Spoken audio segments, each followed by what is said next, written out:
এই বিশ্বভুবন আসলে নানা ছন্দের মাধ্যমেই চলে। শুধু ছন্দটা একটু ভেবে বুঝে চলা দরকার, তাহলে বুঝতে পারবেন সমস্ত কিছুতেই ছন্দ লুকিয়ে রয়েছে। তাই কবি অজিত দত্ত লিখেছেন, ছন্দে শুধু কান রাখো, মন্দ কথায় মন দিও না, ছন্দে শুধু কান রাখো। দ্বন্দ্ব ভুলে মন না দিলে ছন্দ শোনা যায় না কো।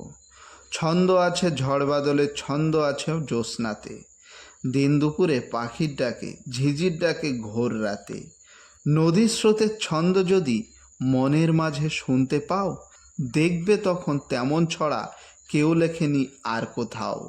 ছন্দ বাজে মোটর চাকায়, ছন্দে চলে রেলগাড়ি, জলের ছন্দে তাল মিলিয়ে নৌকো জাহাজ দেয় পাড়ি। ছন্দে চলে ঘড়ির কাঁটা, ছন্দে বাঁধা রাতে দিন, কান পেতে যা শুনতে পাবে কিচ্ছুটি নাই ছন্দহীন। সকল ছন্দ শুনবে যারা, কান পেতে আর মন পেতে, চিনবে তারা ভুবনটাকে ছন্দ সুরের সংকেতে। মনের মাঝে জমবে মজা, জীবন হবে পদ্যময়, কান না দিলে ছন্দে যেন পদ্য লেখা সহজ নয়।